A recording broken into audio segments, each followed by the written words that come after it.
country club Christian, I'm a zealot. Truth's gonna hurt, man, I ain't trying to sell it. And if you think you can refute it, you'll regret it. Cause that's the way it is, like it is, how I tell it. Ain't a country club Christian, I'm a zealot. Truth's gonna hurt, man, I ain't trying to sell it. And if you think you can refute it, you'll regret it. Cause that's the way it is, like it is, how I tell it. Okay, firstly, I gotta address apologetics. It doesn't make sense, I'm not sorry, I don't get it. The fact that he was crucified means that we're all indebted. We should demand to have a culture that doesn't soon forget it. Every knee shall bow, every tongue shall confess it. Christ is king, listen up, get the message. The time is short, the deception is impressive. The church itself is corrupted and wretched. They preach about grace, no righteousness expected. God gaze at the pulpit because the sin is accepted. The devil calls, they don't even try to reject it. They're employed by Satan, they are tax exempted. Ain't a country club Christian, I'm a zealot. Truth's gonna hurt, man, I ain't trying to sell it. And if you think you can refute it, you'll regret it. Cause that's the way it is, like it is, how I tell it. Ain't a country club Christian, I'm a zealot. Truth's gonna hurt, man, I ain't trying to sell it. And if you think you can refute it, you'll regret it. Cause that's the way it is, like it is, how I tell it. What is up, everybody? Welcome back to the Main Character Podcast, level 44. Made possible by the Cult of Con, that's you guys. I am Con Man, and thank you for being here. What is up, everybody? I know I just asked, but dude, we're back. Wednesday. Okay, I'm not sure what that's all about. Background noise. Don't worry about it. Let's go straight over to chat and say hi to everybody. Let me see if I can get over there. Like, lost my tab. This is just par for the course, you know. I'm never getting any better. What is up, everybody? Wow, super full chat tonight. I let you guys get way too carried away while I wasn't paying attention. This is like that, sit down. This is that moment where the bus driver grabs the microphone and says, "You kids sit down back there." What is up, everybody? It's good to have you all here.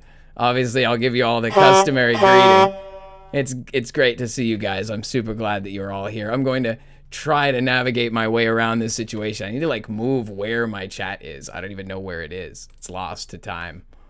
Lost to history. Where? Okay, there it is. Let's move it over here so we can actually find it and then get back to business. All right, everybody, welcome back. It's Wednesday. It is the midweek show. We've got, it looks like everybody's here. Obviously, we got Cody. We got Wendy. Wendy's always here with us. You know, Wendy is one of our regulars. She's one of our original viewers, and she's obviously one of the moderators for this channel. So everybody salute our party, big blimpin' party bus captain, Wendy. And that's the party blimp horn right there. All right, we got Val in the house. It looks like Wendy, Val, and Cody were all early. We got Mad Pax as well. So we got like all of our regulars showing up early. We got Pepe. Welcome in, Naomi. Welcome in, Mama Khan. Good to see ya. It's all of our regular folks, you know. Everybody's pouring in. We got Half Truths, my friend, my brother. It's good to have you here. Awesome. Allison M, welcome in. She's got some geese, the honorary double geese honk, honk, honk. We got everybody rolling in. I'm so glad you guys are here. It's going to be a very interesting night tonight. I've got a few things I want to share with you guys, so I'm sure it'll be good. We got Pearl in the house. Good to see you, Pearl. Welcome back. We've got Shawnee B, my friend. Welcome in. Ben T, Sub G. What's up, my dude? Good to see you. Awesome, we got Susie in the house. Welcome, Susie. Jenny Murphy, Tartarian Prepper. We got so many of you guys. I'm going to give another honk because there's just so many of you. That's just, with all of you here, I can only offer even more honking and saluting. Welcome in, Amelia. Good to see ya. We got Sammy Fox. Happy birthday, Sammy. We partying tomorrow at my house. Yeah, pretty cool, guys. Real life party. Let's go. We got Rebecca W. Welcome in. Bless you, Rebecca. We've got Steven. Welcome in, my friend. It's good to have you. Playing hooky one. Hello, glad I'm glad you made it too. I'm glad you're playing hooky from whatever you're doing to hang out for this. Oh my goodness. It does this. It catches up. We got so many folks. I think we're almost here, right? We got Brent C. We got Gwen David. We got Mr. Frag. Angela O in Texas. Honk honk. Good to see you. All right. I think we're almost there. We got Amber. Darcy. This is going to get crazy. Like, if the channel keeps growing, there's like thousands of people. Like, we got you. We got the longest party bus you've ever seen. Party blimp. That's the whole right. We planned this out in advance. We knew that if the party bus was too full, we had to get a party blimp. Hence why Wendy is captain of the big blimpin' party blimp. So, and Wendy says, smash the like button or be lame. Yeah. It's a sin to not click the like button. Samantha Fox is like, I want cake and ice cream. And I think she's quoting me because she texted me and asked me what we were doing because I told her, oh, yeah, we should hang out at my house for your birthday or whatever. And I was like, I want cake and ice cream. Like, I want this to be a thing. So I'll be figuring that out. Don't worry. We'll talk more on the details of that one, Sammy. We got Angela Gardner. She's like, double-decker bus. Let's go. Right on. Okay, so guys, you know how I talk about how sometimes we do things more organized in a better way, and sometimes we do things in a disorganized way. So I brought some receipts. I brought some notes this time in an effort to try to make this all make sense. So first things first, let's go ahead and talk about the thumbnail for those of you guys who are popping in who didn't get a chance to study it. I like to bring it up. These are little art pieces to me. This is the classic tinfoil hat. And that is because tonight on the Cult of Con, we're going to be going on to the cutting edge of conspiracy theory content, and I'm going to present to you guys some unhinged, unsubstantiated, complete nonsense. And before you get on me for it, because you guys know I love to talk about taking things seriously all the time and like how serious I am about serious stuff. And like I just spent like last week's podcast and even another podcast visit, which I'll tell you guys about in just a second. But I've been talking so much about this Christian dominion thing and about this like God's commands for us, and I'm very serious about it. But just, you know, we have to be people. We have to have room to talk about other things. So it's like I say, you know, there's a time and a place for everything. And tonight we're gonna be taking it a little bit easy, but we're still going to be talking about some serious stuff. So how are we doing that? It'll be interesting. We'll see how it goes. But buckle up because it's supposed to be really interesting. We'll see. Don't let me make too big of a promise to you because, like I said, it's mostly just unsubstantiated stuff, but it's all built on something. So we'll get there and I'll talk to you guys about it. So first things first, check it out, dude. Jesus said there would be haters, right? Y'all recognize this shirt from somewhere? If you guys are interested in picking up the coolest shirt in the community at this moment, go on over to jtfollowsjc.com and hit him up because these are fantastic shirts. The quality is awesome. The design is badass. And it's a great way to show your support for one of the great community creators. He's a buddy of mine, and I thought you guys might like the plug. I like the shirt, so that's my review. A+. Like I said, jtfollowsjc.com. Go ahead and pick one up. This is not a sponsored ad. This is just me plugging the bud. All right. Now that we did that, now I can shill for my stuff, right? Shilltown. As you guys know, the Cult of Con is, we're powered by the party bus, and there are stops along the party bus route, and this stop happens to be destination Shilltown.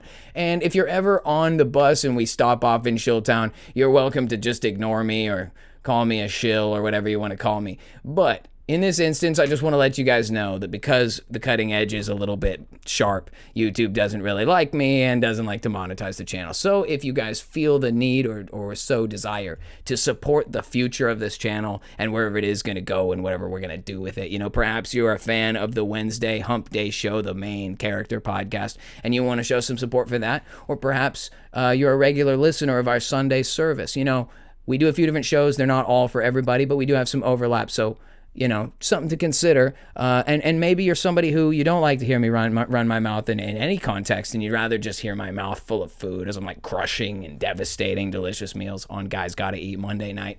If you feel like any of those things compel you to support this channel, I encourage you to go over to patreon.com/thecultofcon, as it is currently the only real way to support the channel financially outside of the merch store.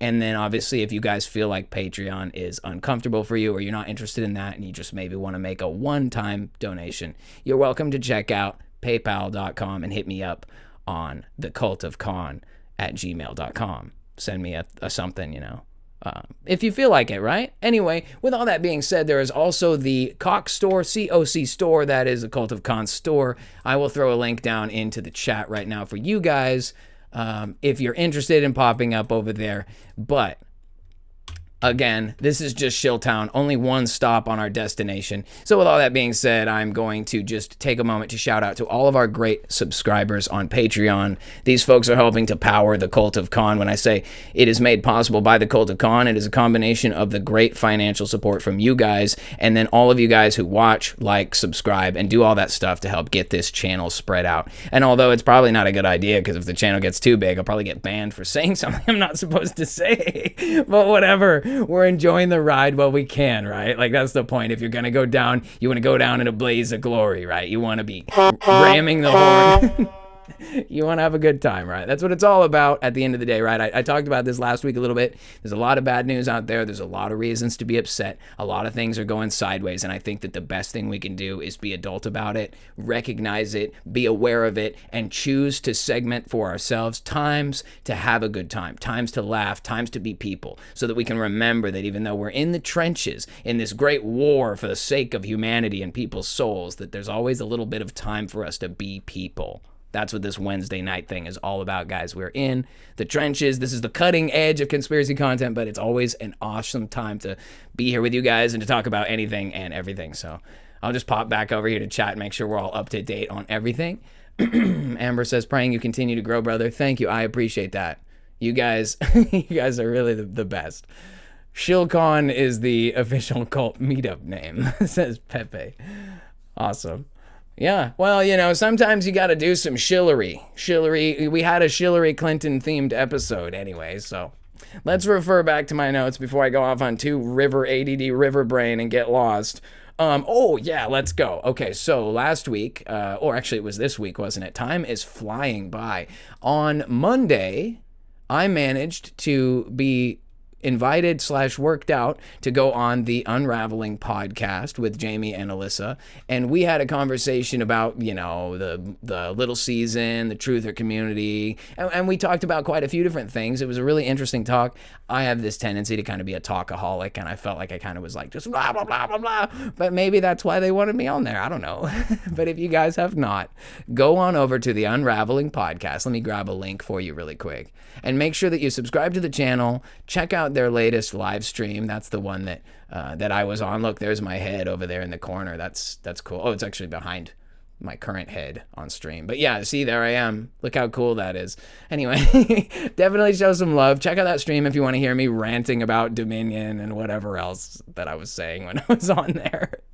But yeah, definitely show some love and subscribe to the channel and all that good stuff. And yeah, it'll be a good time. I'd appreciate it if you did. And so that's what I did on Monday. That was awesome. It was a lot of fun to talk to them about various things and, you know, elements of the truther community and stuff. And I feel like that's another example of like the serious talk. Like I was like talking about real stuff, and I'm not saying I'm not going to talk about real stuff this time, but I'm just saying like I'm not going to get so like extremist, I guess you could say. I don't know. I'll try. I'll try not to. Awesome. All right. What's everybody up to tonight? You guys having a good week so far? I mean, it is Wednesday for some of us. For some people, it'll be like midday in the United Kingdom. Like, it's tomorrow already for some of you guys. I think we have some Australia viewers, and I think they're like an entire day ahead of us. So, Pearl says, Pearl, my voice cracked. Pearl. Pearl says, yeah, that vid was dope. Everybody seems to have appreciated the visit, so I'm glad that you guys enjoyed it. I'm glad to have your attention on the things I'm saying, even if it's crazy and potentially like to get me in trouble.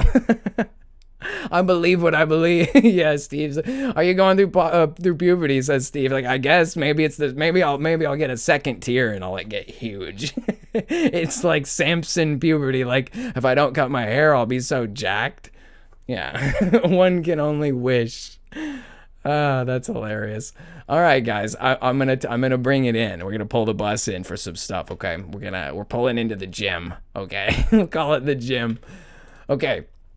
Well, I'll hang out with you guys. I know I asked you guys a question, like how your week was going, like what's happening. Then I just leave. Like I'm gonna start ranting now. Sorry.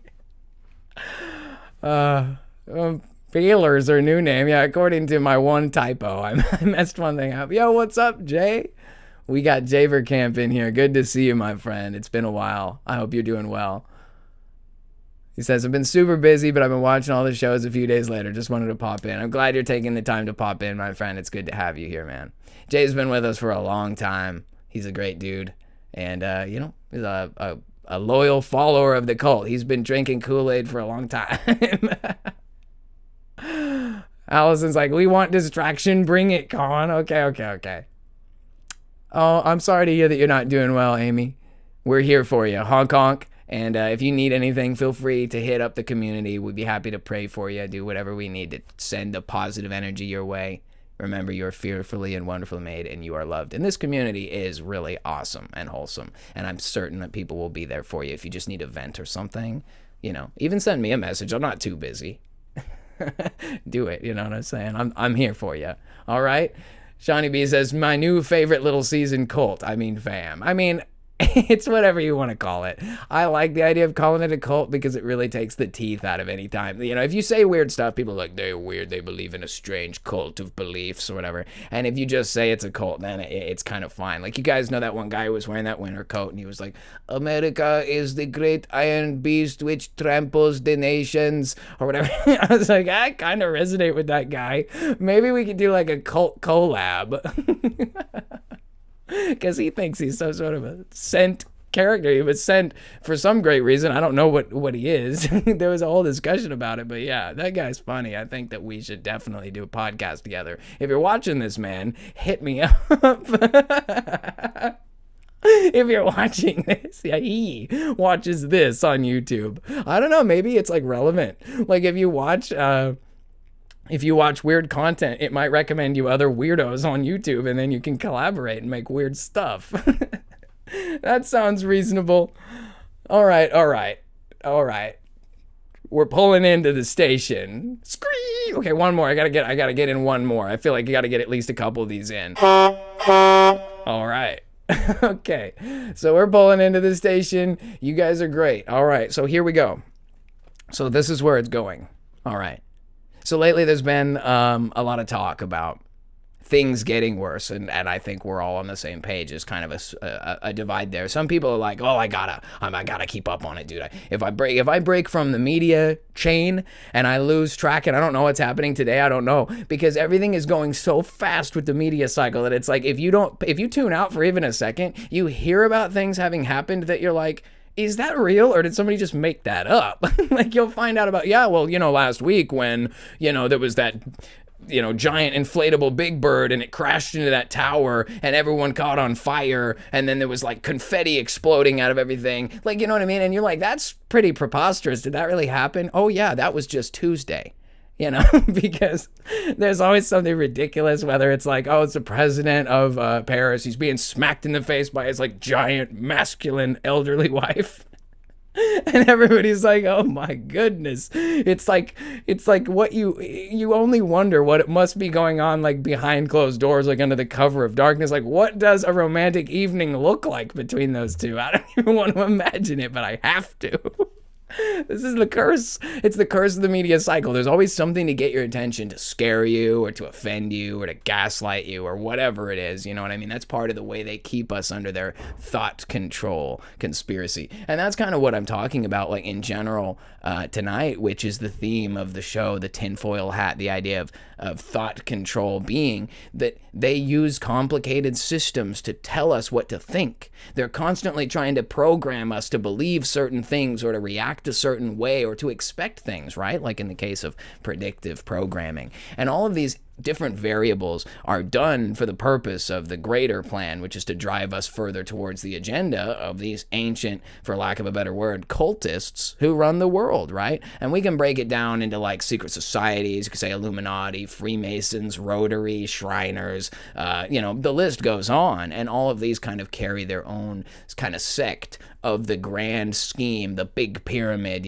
from the top down, that they run every aspect of our lives. At this point, it's kind of ridiculous to believe that anything is authentic anymore. I think that it's probably healthy to question everything. And right, we're talking about all this stuff, right? The advancement of crazy AI and how it's creating all of these images and videos that are getting harder and harder for people to separate from reality. But then at the same time, it's this like eerie distortion of reality that's not real. It's inauthentic. And so people are, understandably freaked out by stuff like this, whether it's like Putin is bombing the heck out of Ukraine, the war is getting hot again, or whether it's like, Israel's threatening this Samsung Accord or whatever, Samson Accord or whatever it's called, where it's like, well, if you guys don't help us keep from being destroyed, we're gonna nuke everybody. Like, it's just the craziest news cycle you've ever seen. I remember being in like 2012 and being irritated about stuff Obama was doing, and now every day it's like, man, I miss the old days when things didn't just get memory hold or disappear to be replaced by something equally or more insane the next day.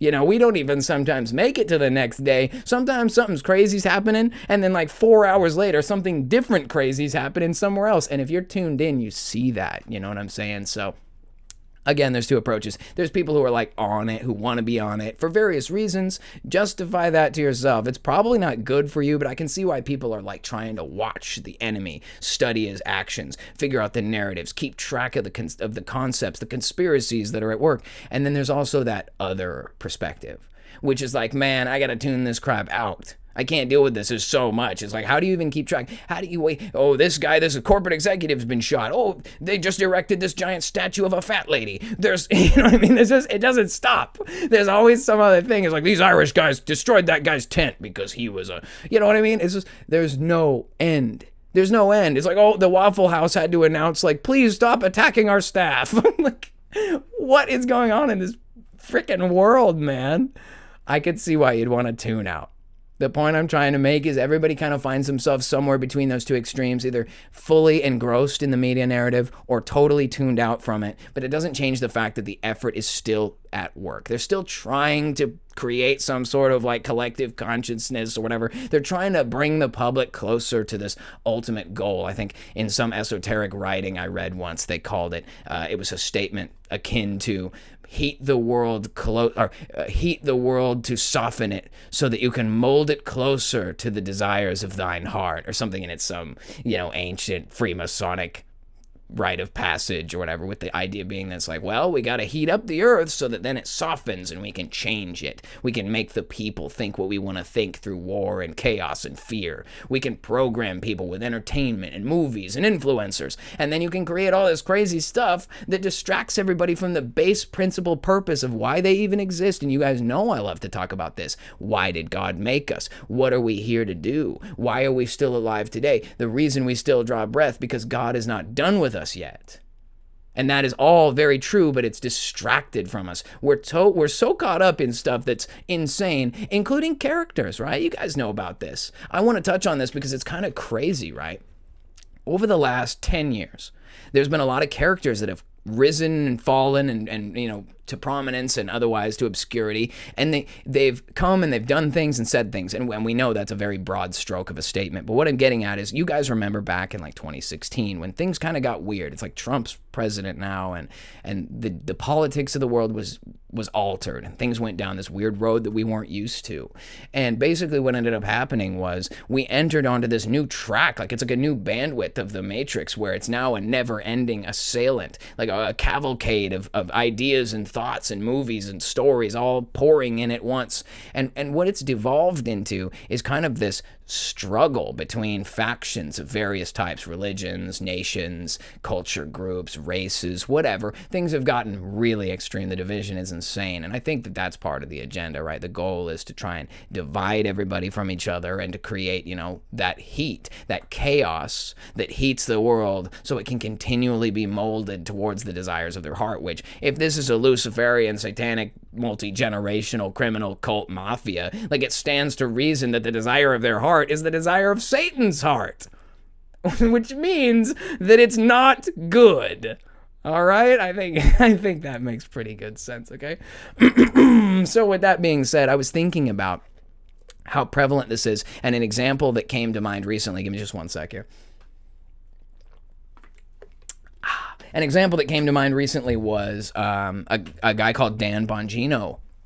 And I was kind of a political conservative back when I believed in that. I came up with this term for the two parties.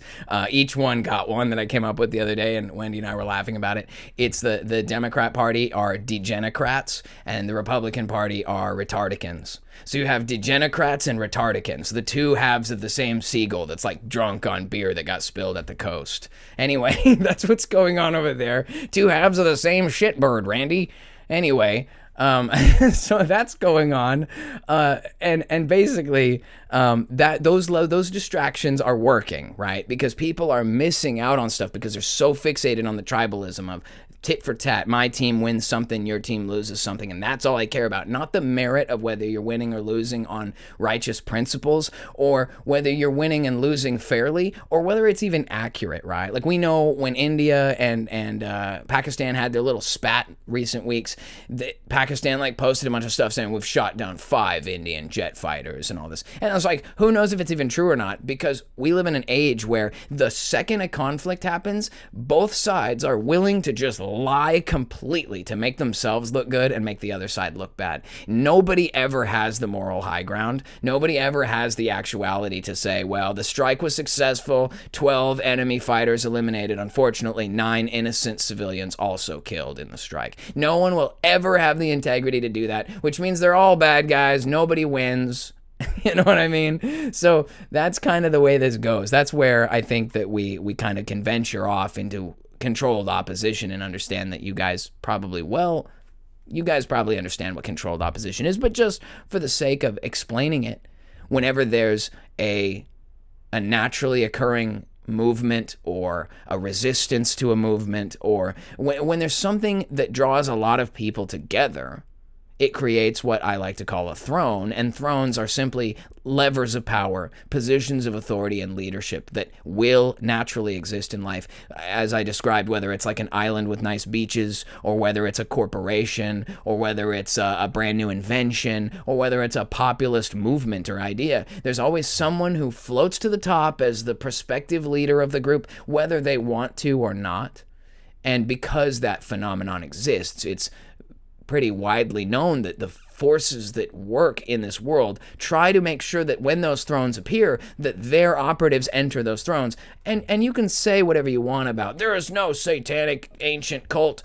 No one can keep a secret like that for generations. And I would argue that there is no secret. Like the satanic cults that operate, they're not hiding the facts about what they believe, about what their intentions are. In fact, you don't even have to limit it to satanic cults. Like if you're, for instance, worried about like religious extremist groups or terrorists, they're all out there announcing what their goals are, announcing what their intentions are. So none of it is actually a secret. So it's not beholden to people being all mysterious and not telling what's going on in their secret underground meetings and stuff. That's so detached from the truth of it all, because what we're dealing with are systems that are very complex and compartmentalized, to where like a guy working at NASA, he doesn't know that it's fake. He thinks it's real because he's playing on a computer that looks real to him. He was trained to see ones and zeros going by and type up stupid reports, and so that's what he does, and it's as real as the sky to him, because that's what he does for real at work. If you told him space wasn't real, he'd think you were full of crap, because he's like, no, dude, I see the data. I'm thumbing through millions of bits of data every day. Like, you don't understand what I know, you know? That's the level of compartmentalization. It's like that if a dirty bomb or some nuke was to go off somewhere, you could trace it back to a factory that produced it, and then like a no-name guy loaded it into a crate, and then a guy on a forklift who's separate from him put it in a truck, and then a truck driver who's separate from him drove it to a factory or to a warehouse, and then a separate guy from him unloaded it. And all anyone ever did was unload a box, or drive a truck, or load a box, or open a crate, or close a crate. Nobody knew the sequence of events coordinating this missile going from a factory to a town somewhere. You look at something like there's been a big talk lately about the whole Oklahoma City bomber, and everybody's been freaking out like, holy crap, there's a guy who's in the FBI right now, he's involved with Trump's administration, and it is him. And that's probably true, and I bet you somebody like the fittest flat earthers like on that, because he's always on the who's who stuff, and I would not be surprised if he doesn't have a video about it. I should have hunted it down, but this is kind of a spur thought. I didn't really think about bringing him up as an example. But the point I'm trying to make is controlled opposition, right? There's these instances where things happen and someone needs to be the responsible party, whether it's a good thing, a populist movement, or a terror attack that may or may not be orchestrated. There's always a person. There's always a guy who shot Kennedy and a guy who shot the guy who shot Kennedy. You know what I'm saying? It's a show. And I think that all of us who have been in the conspiracy theory world, the truther game for a long time, we know what it looks like. And we get used to the signs, the warning signs. We start to be able to pick it apart and we say, dude, that is way too high of budget for a normal person. Or we say, that is way too unbelievable of a story. And you guys could give a ton of examples, I'm sure, of instances where they told us the story and the story did not make any sense. And we'll touch more on that in a minute. But I want to talk about, let's see, Daniel. Let's go talk a little bit about Danny. Danny, my boy. So Dan Bongino is currently the United States Deputy Director of the FBI. And so he, and I believe Kash Patel, are running this thing right now. At least the FBI, which is one of the most notorious three-letter agencies in the history of this country, as you guys know. And so Dan Bongino, you know, he's obviously a troublesome character because he was someone who was really a thorn in the side of the Degenerat Party as he was out exposing all the stuff involving like the Russia Gate and all this stuff about the Clinton emails and all this stuff about, in this case, Epstein stuff, right? And then as soon as he got into power, and we're talking about a guy who rode the Retardicans' coattails, he had a successful show. He's got a net worth of like $100 million. This is not a small fish. This is a guy who went from being like, Russia Gate. And now he's like in the FBI, the second chair in the FBI, dude. It's like we always forget because we watch shows and we're like, oh, the FBI, no big deal. It's one of the most powerful government agencies in the world. It's insane. The amount of resources that they wield, the amount of staff that they have, and the budget that they have, it's absurd. It's insane. So this guy is in a position of real power. Like if he wanted to know something, he could know it. And after years of railing about the whole thing, he totally flopped the other day. He had this interview. I'm going to send you guys the clip for it. I'm going to pop it over here and put it in the chat for you guys. And you can save this to your watch later if you want. If you want to sit through the entire interview, Dan Bongino and Kash Patel are interviewed and they talk about what it's like being in the FBI and their position in the administration. It's worth watching in its full length, especially because they start talking about some heavy stuff and Dan Bongino just like sits there quiet. Like he's like gun to the head, NDA. Like it was definitely really interesting. So I'll show you to this next video, which is kind of the synapse of the whole thing. And it just kind of boils down to this short clip here. So all for fair use purposes, we're watching this. So check this out, guys.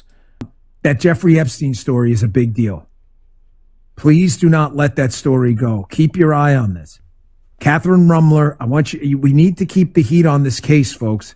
There are a lot of people who are knee deep in the Washington swamp who are not telling you the truth about serious allegations out there that Epstein may have had video and audio of people out there doing things they shouldn't have been doing. And you should be asking yourself the question, how is it that all these people, the CIA director, the Obama fixer, Bill Clinton, all intersected paths with Jeffrey Epstein? Jeffrey Epstein isn't with us anymore, and nobody seems to want to talk about it. Outside of a few entrepreneurial media outlets saying, hey, this is a big deal. He killed himself. You want me to get, I've seen the whole file. He killed himself. Okay, that really boiled it down right there. So basically, he went from years of railing on his show every day. Okay, there's some weird stuff happening in the background. Sorry about that. Anyway, that'll probably give me a copyright. 2 seconds of pipe organ. Copyright infringement. Audio blocked in the United States. Okay, so Dan Bongino was a huge member of the Retardicans 2020 campaign and 2024 campaign for Trump. He was basically central to the idea that the 2020 election had been stolen. This is his quotes, not mine. And he knew why, and he had all the numbers about the dead people voting. And we have followed this kind of crap for years, right? People in the conspiracy theory universe, we were interested in QAnon. We were interested in knowing what the heck is going on around here. And then it got really weird. And this is an example of it getting weird, where a guy like Dan Bongino was perfectly happy to tell you on his show every single day in front of thousands, maybe millions of viewers. I mean, collectively millions of views, right? He would say stuff like, this is an inside job. These guys are in on it. Don't let anyone in the federal government tell you otherwise. And then when he gets in the position and he's up there and he's got the salary and he's got the expectations and he's got the family and he's got the connections, he's always up there. And now all of a sudden he's all like, oh, I've seen the file. There's nothing to see there. No, he killed himself. That's it. And it's like he was the one who was the most adamant that that was nonsense. Is that a guy who learned the hard way? Like, I don't even believe him. He doesn't even believe what he's saying, right? He's like, it was, yeah, I saw it. It was what they said it was. Like, come on, man. You didn't even say, like, you didn't even, like, try to humble it and make it be, like, a good show where you were like, well, listen, for many years I was really vocal about my opinion about that. And as you guys know, I spoke about it for years on my show. Ultimately, what happened is, as a member of the federal government in the FBI, so to speak, I guess a federal agent, I was able to access information I didn't have as a talk show host. And that caused me to reevaluate what I thought about that. And a lot of stuff that we thought was speculation. You know, it was the least professional thing ever. It was like he was sitting there with like his nuts in a vice and he didn't want to say anything because they were going to go and crush his nuts, man. And I don't think for a moment that that's not part of the act. It's supposed to look like, well, why didn't Dan Bongino kick ass when he got in the FBI? It's because Dan Bongino bit off more than he could chew. Because you see, the complexity and the depth of the system's power and control is simply so great that even a man with his vigor can simply do nothing when he finally has the power to do so. He can do nothing. You see, even someone as resolved as Dan Bongino, a former cop, a member of the secret, what is it called? Why is it escaping me? The police for the president, the Secret Service. I don't know why that took so long. He was a member of the Secret Service. He was a cop. This is a tough guy. His head is like a slab of meat. It's like his forehead is made of like an entire ham or whatever. Like, he's a square-headed bulldog, dude. He's a tough guy. He works out. He's hard, and he does the investigations. He gets the facts, you know. And now he gets in there, and he's all like, "Oh no, it's not what I thought it was." And it's like, dude, you know what I know about you? You were a liar from the beginning, just like your father, the devil, you sack of shit. What we've got going on here are series, they're shows. It's a character arc. Dan Bongino begins as this, he's just like you. He wants to get to the bottom of it, and then he fails and falls, and he was the hero among you. So what are you going to do? Are you going to raise your giant multi-million-dollar podcast, fight your way all the way to the FBI, only to realize that not only was I wrong, but I'm fully powerless to do a thing? And it's just so dumb, dude. This goes on all the time. You're constantly given a character or a narrative that's fully engineered from the very beginning. And even their exit strategies engineered. You guys have heard me talk about this before. People like Abraham Lincoln or John F. Kennedy or even somebody like Kurt Cobain. We're taught to believe the news. We're taught to believe the stories. And never more in history have I been more convinced that everything they've ever told us and shown us is bullshit, okay? And you guys know that I'm not wrong about that. The best examples would be something like, I actually have one for you. Let me see if I can find it. You guys will know exactly what I'm talking about. Check this one out. Attention. If you or a loved one was diagnosed with mesothelioma, you may be entitled to financial compensation. Mesothelioma is a rare cancer linked to asbestos exposure. Exposure to asbestos in the Navy, shipyards, mills, heating, construction, or the automotive industries may have put you at risk. Please don't wait. Call 1-800-99-LAW-USA for legal consultation. Okay. The point I'm trying to make is there was a time in this country where everybody was packing buildings full of asbestos insulation. It was the way to go.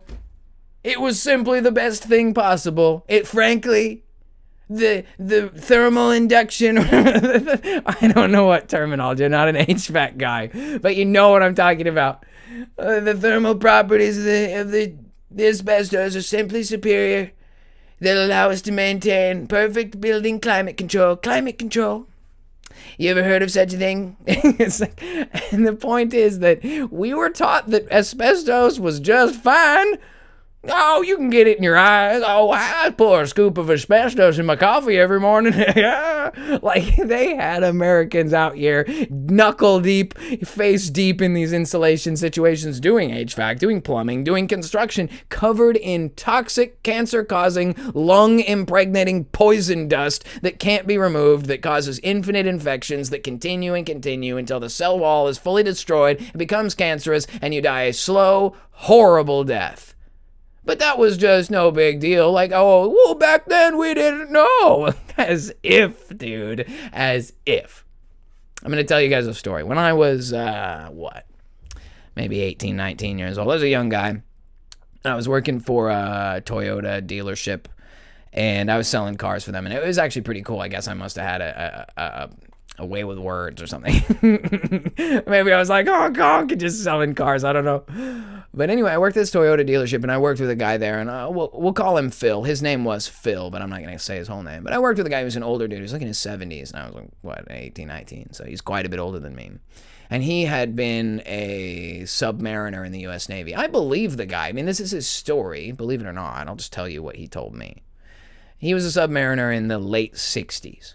So right around the time that the Apollo moon landing mission was purportedly happening and everything, he was a submarine encryption technician. And to summarize what that is basically he would sit on the sub in a closed specialty room. They'd lock him in there, and coded messages would come in, and he would decode them and then present them to the first officer or the captain or whoever it was that was permitted in there. No one else was allowed in that room except for him and the captain and the first officer of this thing. So this is like a pretty big deal, the job that he had. And so he was privy to all kinds of secret information about that encryption data room, as well as other secret parts of the submarine that other people just don't know about. Even the engineers who build it have rooms in there that they don't know what they're for. They just know they're pressure sealed like the others. And so this guy, he told me that when he was working on that submarine, I think he said the year was 1969 or 1970. He says he doesn't remember exactly because he was on a deployment that year. And if he was, 70 in, 10 years ago? I believe him. It's probably the right age for it. That would have been like, he would have been a young guy at the time. I don't know the math, okay? Don't kill me on it. I'm just saying I didn't know exactly how old he was, but he was an older dude telling me this story. And I know people love to lie about shit. I'm sure he made it up. It's nothing. But what he said was that in 1969 or 70, he was on that submarine doing encryption tech and stuff like that. And one of the things that happened was during one changeover season, they brought in a new piece of equipment for the encryption room, and he told me that it was the identical format of Google Maps. And he said they had this, it was a big clunky thing. He said it was a big clunky loud wall-sized building thing that went in there. But he said that it had a screen on it, and you could scroll maps and look at aerial view maps of the entire United States, and he said even in 3 dimensions, and you could do stuff as with enough detail to get the license plate numbers off of a pickup truck. And the reason why he used that example is because that's something that he actually did. They had him go to an address, zoom in on the address, get the license plate numbers off of a pickup truck, and submit them to command. Maybe it was an exercise, maybe it was to train, maybe it was to calibrate, but that's not the point. The point is he had live view. He wasn't talking about photos even. He was saying that this was like live action, like that you could see stuff moving around. Like maybe it was a video that he was viewing, or it was some kind of like a spy network. You know what I mean? And look, I don't know if you believe the guy. I believe him. The reason why is because I was there to talk to the guy. He was a no BS kind of guy, and he got to know me selling cars there, and he felt like he could trust me, so he told me this story. Maybe he was lying. Maybe he wanted to convince some random dude a dumb thing about his life that I would probably never remember anyway. But the reason I remember is because it was so profound to me, because it was like I always kind of thought this was the case, right? The technology that we're given is more advanced or the technology we're given is less advanced than what's available. And in this instance, he's talking about using Google Maps on a submarine in the middle of the freaking Pacific Ocean somewhere and looking at car license plate numbers at people's houses in live time on technology that like, it's not supposed to exist. It doesn't even exist now. I don't even think they have like Google World and it's like live. You can like see people walking around. That would be scary. People wouldn't want that to exist. They'd be scared of that. I would be scared of that for good reasons. Like, people can just stalk you with it. That's crazy. You know, I can't even begin to unpack the implications of that kind of technology being available to the public. Hence why it's probably not available to the public. But so he's using this high-level military tech that he says is today, but this is 2014 or something like that. He was like, that's basically today's Google Maps. It's the same thing. You can zoom in, you can check the street names, you can find addresses, you can do all that. And for me to hear that Google Maps existed 40 or 50 years before we had it, it sounds crazy, but it's not, dude. And the reason why is, think about it like this.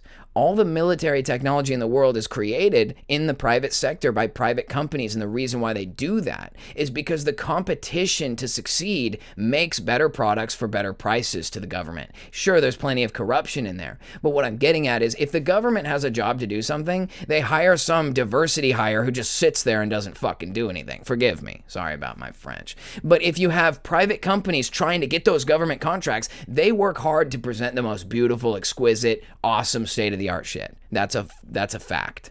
So that's why the private sector develops all this. And what you'll learn about the private sector in technological development is that they never give away their spring chicken. They never give away the golden goose. They keep taking eggs out of it, right? So how many iPhones have there been in the last 10, 15 years? Like 20 iPhones? What are we on? iPhone 18 RSXQY or whatever? Like the model Slimline Maximum Terra Ultra version. iPhone 26.5812. New, whatever, you know? They always have some new Mac OS, you know? Mac OS Sri Lanka, whatever, you know what I mean? It's like, this doesn't end, because what they do is they make money off of selling you something just slightly better than what they sold you before. And they've been doing this for a long time, I'll tell you. I was watching this video the other day about Hitler's car. He had a Mercedes 770K that was an armored car, and it was like 1938 model year, okay? And I know I just said the guy's name. That's part of why I don't get monetized, because I just say shit as it is. But that guy, the former chancellor and head of the Nazi party, he drove in an armored. He had a couple versions of this car. It's a 770K Mercedes-Benz. It's a huge car. It's like barely even a car, except that it's shaped like a car. It's so dang big. In fact, maybe I could just pull it up really quick, because it'll probably come up because I watched it recently. Yeah, the beautiful documentary for about 15 minutes about this car. And I will just throw it in the chat, because you guys ought to know. What's up, by the way, guys? I clicked you. I was like gonna put it in chat, but there you are. Hope y'all are doing well. Thanks for being here. The mustache man, as y'all know, he was riding around and like, don't get me wrong here. I'm not trying to like give credit to him or anything, but he was riding around in what could arguably like, here it is right here. I'll mute it, but like, check it out. Look at that thing. Oh, you're not looking. My bad. Check it out. Look at that thing. So that's the 770K. And that car is from 1938. And he has another one that they feature later in this piece, towards the end here. It's this. So this is the hard top. Look at that thing. Oh my goodness. So it's enormous. It's like really hard to express how big it is. It's like the size of a big truck. It's quite large for a regular car. That's beside the point. What I'm getting at is that I'm watching this video about his car and how he's like riding around it and everything. I've actually lost my train of thought because I was so fixated on the car. Can somebody remind me what I was saying? Anyway, I put that in because I wanted to share that. It's definitely a Benz. It's a gorgeous car, by the way, I just have to say. But anyway, I do this sometimes. I lose my train of thought. Y'all know how I am. But anyway, all I'm getting at is that this vehicle had a supercharger in it in 1938. it had a supercharged engine. It's 7.7 liter V8 with a supercharger, and it produced something like 450 horsepower or something in 1938. That's almost 100 years ago, dude. And don't get me wrong, I am a fan of Mercedes-Benz. You guys who know me, you guys know that I love the final facelift 99 to 2002 SL500 R129 black on black with the leather and with the AMG wheels. And it's the dream car for real, okay? But that doesn't even come supercharged, okay? That's like year 2000. Now, there are AMG cars, SLs, and even like CLK and all this, different cars that are supercharged V8, okay? And they call them compressors with a K. So you look at like CL55, compressor with a K. A compressor is their supercharger, and they were calling it that all the way back in 1938. So how many models of cars has Mercedes-Benz sold to the world since they invented the supercharger? It doesn't get better than that. I mean, maybe you could like Pro Charger, twin turbo, electric bi-turbo. You know, there's ways and means. You can have like compressed air induction. I just saw a car that makes 2,000 horsepower without turbo or supercharger because they use compressed air induction. It's only for drag racing. It drains all of its compressed air, and then you lose that power boost. But again, I'm getting lost in the weeds here. Forgive me. The point I'm trying to make is simply that in this period of time in history, they were far more advanced than what people were given as the actual, the cutting edge, so to speak, right? And that's not to say that at the time it wasn't the cutting edge, but for the last 60 or 80 or so years, every company since the Great Wars has been working to try to nickel and dime you for the latest iteration of the same thing without revolutionizing anything, without really changing anything until they absolutely have to for the marketplace necessity. And that has created a system of programming, right? That's why everybody's always upgrading to the new iPhone and getting another finance deal through their phone plan. And again, I'm not judging anybody for being a victim of this whole complicated thing. I'm just explaining kind of how it works.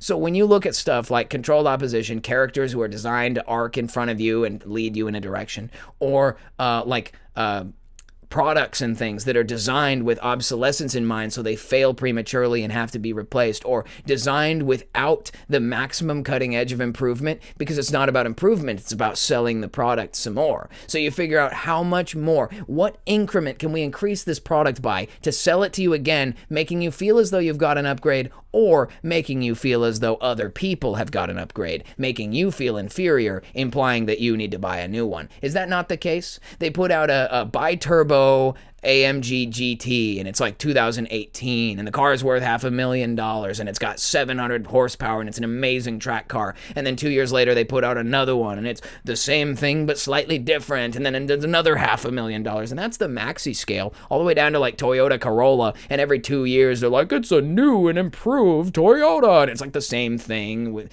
add more sensors and stuff to brake, so you have to come into the service shop all the time. You know, it's part of the plan. But the final and I think otherwise inclusive way that they do this to us is through stories, right? Like they tell news stories, they tell media, stories about things that are taking place in the world. And the things that are taking place in the world are designed to distract you. Like one that came to my mind, and this is, I talk about it, they memory hole everything. They try to make it so that you forget. Back in 2020, you guys probably remember, on December 25, 2020, Anthony Quinn Warner detonated a recreational vehicle bomb in downtown Nashville, Tennessee. Let's not forget, December 25, 2020 was Christmas morning. So some people were like waking up on Christmas morning to the news that an RV bomb had blown up in the center of downtown Nashville. And it was like, what? A bomb? A car bomb, dude. That's not the vehicle that it was. But anyway, the Federal Bureau of Investigation determined that Warner, a Nashville resident, was the bomber and acted alone. Okay, so the FBI, Dan Bongino told us he killed himself. Epstein killed himself. I saw the file. Oh, RV bomb. Oh, yeah, one guy, he worked alone. It was he was disgruntled.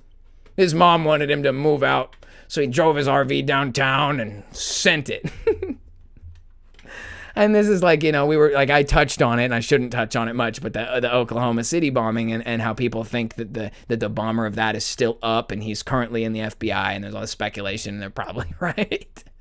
But it's like that, right? Oklahoma City bombing. What happened there? Oh, it was a fertilizer bomb. We got to regulate your fertilizer so that you guys don't figure out how to build any explosives like that and do that kind of terror attack on the government. And and it turns out that, oh, well, no, that wasn't what it was at all. It was a high yield bomb. It was an actual explosive. The kind that they design in these private companies, the defense contractors that sell weapons to the U.S. government. Oh, it was a missile of a certain yield. Like it was an actual bomb. It's not just some guy's fertilizer truck. It's not a U-Haul full of bags of ferts. That's what I'm getting at. We eventually realized, oh, that wasn't what happened at all. It was just an inside job again.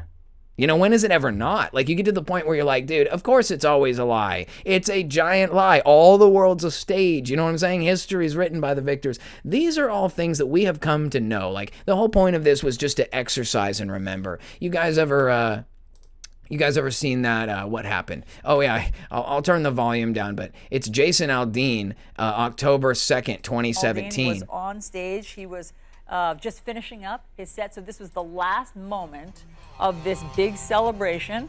Hard to know if obviously any of that was in the shooter's head. We spoke to one of the Sirius XM hosts who was on stage with Jason Aldean, who just said, like everybody, at first when this is happening, he goes running off. You can't believe it. Your mind can't go there. You think it's pyrotechnics. You think. So I don't know, you hear like you hear full auto gunfire, and then he runs off the stage. And as you guys know, a lone gunman, what did I call this? I wrote this down. You guys remember this, the Las Vegas massacre, right? I'm probably pulling all the words I'm not supposed to say on the internet throughout this whole show tonight, but you know how it is. We say things we're not supposed to say on here. But anyway, so this guy, he somehow single-handedly smuggled like hundreds and hundreds of rounds of ammo and many, many rifles into the upper floor of this Mandalay Bay hotel. And from this position up there, he somehow was like firing multiple guns at once. Like he had two, and he was like mowing down innocent people in Las Vegas. And this is like insane. This is like one of the biggest terror attacks. Like 500 people were shot. Like, not everyone died, but like many, many people were injured, including trampling and everything else. Like, it's a mass casualty event. Mass. Like, it's as though people just don't remember that this happened. I mean, that was 2017, and then the RV bomb was 2020. And what I'm getting at is these things freaking go, and then they just disappear. It's just as though it didn't even happen. We sidestep the fact that that building has like 700-pound ballistic hurricane-rated windows on it because it's the law. They have to. It's like regulation for windows that high so that people don't jump out and kill themselves. It's literally that simple. But it's also in case a tornado or a hurricane happened in Las Vegas. It's not as simple as like a guy went up to the room and slid open the window and started shooting out. It's not that simple, and they count on us being stupid and not knowing that. They gaslight all of us by making it as though he went up with two AR-15s. And he was firing full auto hundreds and hundreds of rounds without reloading. Like, it's just ridiculous. It's insulting. And what happens is their narrative comes out. It's piss poor. It sucks. And anyone with a brain can start decompartmentalizing it right away. And so they just sweep it away. Oh, lone gunman, Stephen Paddock, he went to jail. Bye-bye. Nothing to say here. And this is how they get us, right? This is how they get us to go from... decent, compliant little sheep to panicked and going in the direction they want us to go. Accepting the new agenda because we have to, because there's danger. And for people who have been like politically conservative all their life, you know that they don't like the idea of you having your Second Amendment rights. And this is like, what am I going to beat the dead horse of Second Amendment? Obviously, the rights that are enshrined in the Constitution are supposed to be provided by God. They're not given to us by a document. It's God who gave us the rights. The government is only there to ensure that those rights are not infringed upon. That's literally why they exist. It says so in the document, okay? So we don't have a giant, diatribe about it, but I'm just saying that, those rights are given to us by God. The right to to free speech and religious freedom to pursue your own faith and belief. God says you can decide whether you want to love him or not. That's your choice. No government or person has the right to tell you. What else God says is that you have the right to defend your life, your family, your people, by any means necessary. There's no law in the spirit that says you can't fight to defend your family. Just let them get eaten by wolves or whatever. Just let the fallen state of the world consume you. Do nothing, lay there and do nothing. Yeah, that's definitely what the Bible says. Anyway, what I'm getting at is that these rights are enshrined, and yet, for some reason, they're under attack, right? The coordinated systems, as if you will, they are after your rights because your rights make you sovereign. They make you something other than a sheep to be ordered around and sheared at will. Your rights prove that you're fearfully and wonderfully made and that you exist and that you matter and that you have autonomy and sovereignty, okay? And so the Second Amendment, of course the First Amendment's under attack. You live in a place like the UK, you say the wrong thing, you go to prison. Same thing with Germany. You said you watched a documentary about Hitler and you smiled once. Prison. That's how it is in Germany. So the point I'm trying to make is that they know that these rights make you sovereign and make you difficult to control. That's the reason why the Second Amendment has been under attack for decades in this country, because the current legislature says you are entitled to own firearms. And they use firearms to kill you and to oppress you and to ensnare you and to imprison you and to control you. And if you have what they have, they can't control you. So there's a direction this is going, I promise. and I'll make it make sense, okay? They do things on purpose to create fear, to bring the world closer, to heat the world and mold it closer to the will of thine heart. And so when you look at an event like Las Vegas shooting, it scars people. They're scared, they're terrified, and it doesn't matter if it's real or fake. If bullets flew, it happened. Okay, it doesn't matter whether it was spooks or a single gunman. It doesn't matter. The fear happens. And so people then are like, oh, I don't know, dude. Maybe we shouldn't let normal people have that kind of killing capacity. That they could just go upstairs, open the window, and start mass murdering? That's terrifying. The potential is terrifying. You know, and it's like people forget that potential means nothing. Tools are what they're used for by the hand of the holder, right? Like, if an artisan picks up a hammer and chisel, can they produce greatness? Sure. Can the artisan then, beat someone to death with that hammer and chisel? Yes. So just because the capacity for evil exists doesn't mean it's guaranteed, just like the capacity for greatness might exist, but it's not guaranteed. How many people had great potential and threw away their life doing drugs or getting sucked into some other destructive means created by this system? Life melted down through some form of events, injured at work and unfairly compensated or not compensated at all. The list goes on and on. Maybe you married the wrong spouse and they destroyed your life and you barely got away alive. There's so many ways that your life could just be melted down to nothing. So I don't look at someone who's a loser and think, well, you got what you deserved. A lot of times it's not what someone deserved, it's what they got because the system is designed for this. And so when there's a massacre, a bunch of people are shot, the natural inclination for people is to try to prevent that from happening again.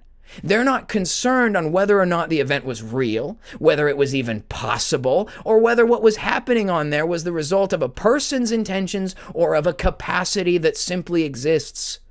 And if the capacity exists, they use that to control you. Not the idea that someone must be insane to shoot on a crowd of people who are trying to enjoy, oh, when the lights come on and everybody's screaming, hallelujah. You know what I'm talking about? It's Jason Aldean, bro. They were trying to have a good time. They were trying to enjoy a country show and they all got shot. And so the victim base, let me just include that the victim base happens to be more conservative leaning because liberals don't watch a Jason Aldean concert, okay? So I think that's pretty evident who they were trying to soften, who they were trying to heat so they could be molded closer to the desire of the heart. And this takes me back to the original example of this millennium, which is the 9/11 terror attack. Again, something else I'm not supposed to talk about, but think about what happened after that. America was galvanized. I was just talking to Wendy earlier about this. You guys know Avenged Sevenfold and what's another example? There was a bunch of bands making pro-America. Nickelback kind of did it. Pro-America, pro-military, America type rock and roll music and with soldiers and making songs about feeling sympathy for the guys who go to fight for their country. And it was just always this like, oh, America got hurt, we have to come together and unite. And they steered us in one direction. And sure, it led to a 30-year war that is technically still ongoing, even though people think it's not. We still have people over there. But anyway, we think that it's about the war solely, but it's not just about the war. For instance, they introduced the Patriot Act, right? And the Patriot Act was brought in as this new sweeping measure of surveillance that the government can do on the people for your own safety, for your own good. And what happened was they got everybody afraid, and they got everybody to use fear to sign away their security. And the founding fathers, if they're even real, I can't remember who it was, Andrew Jackson or somebody said, any man who would trade freedom for security deserves neither and will lose both.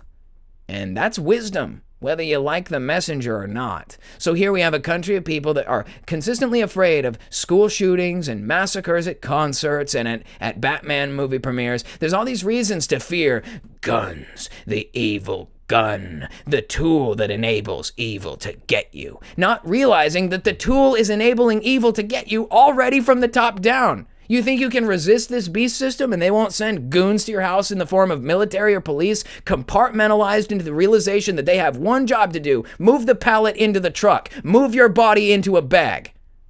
And so you can't do anything about it because the system is designed to kill you if you resist it. And the only means that you might ever have to resist it with is your own weapon system, which they have vilified and turned into a tool of terror for the general public. So the general public have been programmed through events, characters, and stories to believe things that simply aren't true. The AR, it's the oldest trick in the book. I should have pulled it up. The episode of American Dad where he puts the gun down on the table. He's like, okay, gun, shoot someone. Do it, gun, kill people.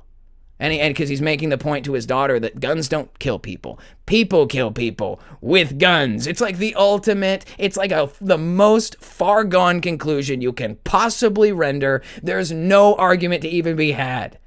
A bad guy will kill you with a stone in the case of Cain, who stones his brother to death. Are you going to outlaw rocks? This is literally like, again, this is not a political tirade. I'm just trying to make a point that the tool is not evil. The tool is a tool, and this is a very primitive level of thinking. To be able to understand the difference between the intention and the heart of someone who does something and the implement they use to do it with. Because I can tell you that if someone hates you enough, they're going to try to murder you with a fork or with battery acid or with a car or push you off a cliff. Like, are we going to ban cars and batteries and high areas, ban altitude? You know what I'm saying? It's irresponsible to believe that any of this is sensible. It's nonsense. It's not supposed to be sensible. It's meant to deprive you of your sovereignty and your individuality. And now, I will tell you about what my next thought is. But first, let's go over to chat and see how everybody's doing, right? Let's do that. Let's take a little chat break intermission before we go to the next thing, because obviously I'm going to dig into another thing, which is more of abject speculation and fallacy. Allison M says, concert security is big business now. I believe it. Is it true that Nickelback is a firearm that is made from chrome? That's an interesting concept. Let's see. I mean, I could say that Google might say that. Yeah. A custom 1911 model name Nickelback. No, see, that's a gel blasting pistol that they call that, but I don't know. I would not be surprised if that wasn't like a gun world term, that Nickelback means like a nickel plated slide on an auto loading handgun. That makes sense. Dang it, I'll find my way back to the back of the bus again. Oh, Bruce was late. Oh shoot, how far back are we? Man, I'm getting toasty in here, dude. I need air. I mean, there's nothing I can do about it because I'm not opening the window, because then cars will go flying by. Mama Khan says 3 doors down. Oh, yeah. So, Foo Fighters, Here Comes My Hero. Yeah. So you guys know there was songs all over the early 2000s where it was like, yeah, America. We all like America, right? Yeah. There comes my hero. I don't even know that song that well, but it plays at my work. It's one of those, you know. Charlie Nuclear says the NSA made a new HQ from that. Oh, from the Patriot Act? Yeah, that stands to reason. I mean, they justified a ton of new government funding at the very least. Even if they weren't trying to spy on us and plug us into the Skynet, they at least got the money for it, right? I wonder how many people got like big cars and big houses and government jobs with huge like bonuses and stuff. We all got scared. Oh, and we didn't even necessarily sign it. We just believed that everyone was scared enough to sign it. So when the government people went and signed it, it was like, well, you know, everyone was afraid. It makes sense that that's what everyone agreed to do, even though no one really agreed to it at all. It was just like, well, enough of us are freaked out that that's probably the general sentiment. See how much more like programming there is? They'll create something like Justin Bieber and bring him out and be like, everybody loves him, and then everyone's like, oh yeah, well, I love him too. I you know what I mean? And then it's a self-fulfilling prophecy with everything they do. It's something terrifying. Well, this is so terrifying. This event has rocked the foundation of the nation. And everybody's like, yes, this event has rocked the foundation of the nation. This is extremely dangerous to our democracy. And the programming kicks in, you know? I can't begin to tell you how many times I've heard people in real life just straight up regurgitate news media propaganda. They just said it as though it was a fact. Completely made up, too. Like independent fact checks prove that the media fully lied. Well, I was there. You know, my uncle was there to watch the spaceship take off in Florida. You know, everybody always has one of those. Well, you know, my uncle worked for Microsoft and he said the Xbox 720 is coming out. I already have one over my uncle's house. That's what's always going on. This guy's got a gorilla farting, and to me that just makes me think of Harambe, another one of those events, you know, another one of those, oh, everyone pay attention to this, don't pay any attention to the man behind the curtain, look at the gorilla they had to shoot. What a tragedy. That's crazy. It's crazy. This is how they program us. They do this kind of stuff, whether it's fear-based or whether it's exciting. There's always some new movement to get behind. There's some new resistance faction. There's some new hilarious thing. There's some new movie, Minecraft movie, you know, what is it, Chicken Jockey, and everybody destroys the movie theater. How is that not programming? Every one of these kids thinks they're so funny. We're gonna go down there and cause some havoc at the movie theater. Chicken Jockey, like destroy the movie theater. How is that going to make movie ticket prices cheap in the future? They're gonna know they're gonna have a whole labor team come in to clean up 1,000 gallons of popcorn and soda all off the floor every time a new movie comes out. What's next? Fortnite? Are they gonna be like, Fortnite? Whoa! Like destroy the theater? Is that how it goes? Is that what's next? Yes, obviously. And it's because people are, unfortunately, I don't like to use the word, but they're really being sheep. They really are. They're really like, well, we got to follow the crowd. They know the power of that. The controllers that be, they know the power of that. Mad Pack's like Five Finger Death Punch is one of the bands you're thinking of. Yeah, definitely. There was a lot of bands in the early 2000s that were really pushing the whole pro-American narrative, and it's because they had an agenda. They wanted to heat us up with chaos and mold us closer to the idea of thine heart. They wanted us to become these kind of pro-America war people. They wanted us to justify our actions in the Middle East, and that's what all of that was about. Val says, I laugh when they say they destroy the drugs they confiscate. They sell it back on the black market just like the guns. Yeah, absolutely, dude. I totally agree with you. That's just totally the way it is. Susie says, I've been pulled out of airport lines and missed a flight even being profiled after 9/11. Seriously, I look threatening. Well, you know, I think they have to get a few of you so that you think that it's reasonable and like, you know, that it's just a random search for anybody. So there's going to always be some people they grab who are just normal. But then there's also the effort to get people who they're really looking for, targeted individuals. And that's probably a talk for another time. We'll probably talk about targeted individuals on this show at some point. But listen, okay, I think that I want to first say that you guys know that the AI thing has been getting really crazy lately. And I mentioned it briefly in the beginning, but I just want to bring up again so that we can kind of, you know, transition to the next piece of this, which is that, you know, lately, and I'm sure you guys have seen some examples, and I wish I had some, but I don't know of any examples I can pull up that aren't going to get me flagged for sharing someone else's content. The decoy voice, you guys know him. Decoy voice is definitely like, pick your poison. I mean, he's a nice dude. He reports daily events. He seems like a reasonable guy. He's more politically right-leaning. That's just a fact. And at the end of the day, he's on that whole 24-hour news cycle thing. So watching his show, you'll be on that too, just saying.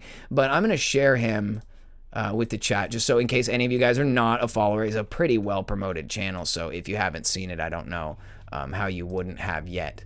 But just in case you want to watch him, he has a video very recently that covers the whole advancing AI thing and how scary it is. In fact, maybe we could maybe put some of it on. I worry that I'll get in trouble for sharing his video because YouTube has gotten so strict about it. Let's just go. I don't care. I don't get monetized anyway. Let's talk about it. Let's see some of the clips. He's showing clips right at the beginning of this. They're Street not interviews about dating. What made you tell him, yes, I'll go out with you? Google's VO3 video generation is getting eerily close to reality. If you were any animal right now, what would you be and why? Not quick. A sloth, but like a party sloth. Define true love for me tonight. Finding an onion ring in your french fries. Unexpected, beautiful, deep. What is the biggest dating platform at Berkeley? Definitely Ditto AI. What's one move with AI that makes haters go crazy every time? Oh, y'all gotta give them that. This is wild. It's over. We are cooked on that thread. You get me?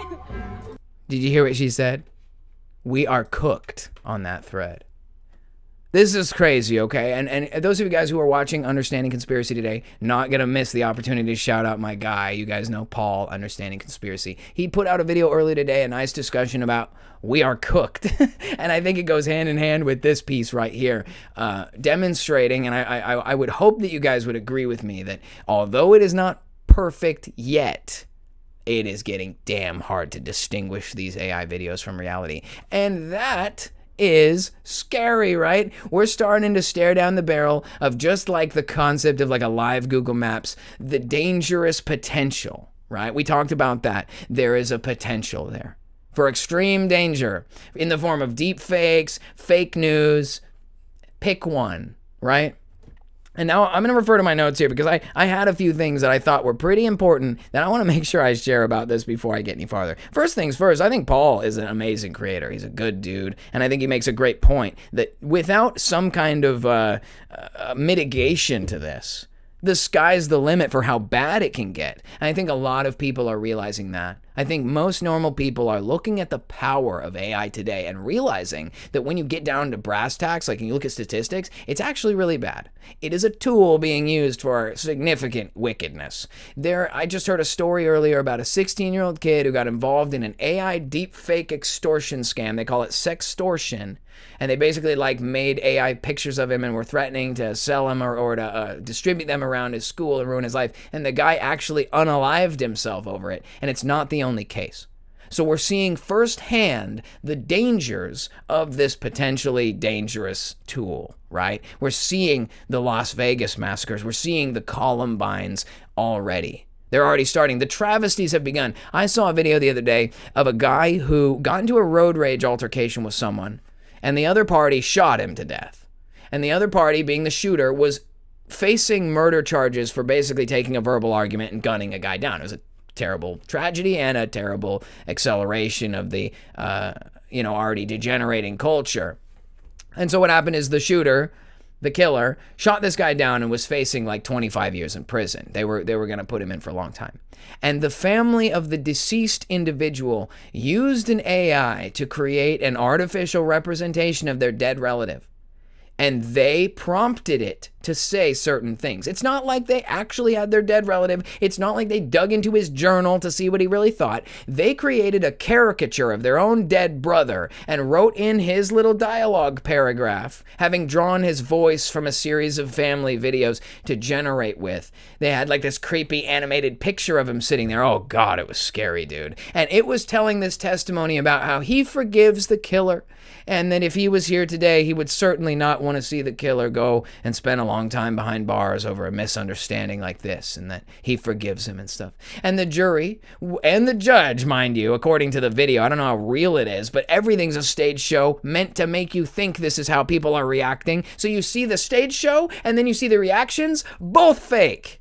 So the AI goes on at the courtroom, and then the judge is like, wow, I really like that. That's a good sentiment. And the jury's like, so heartwarming, if that's even real. And then they give the guy 9 years.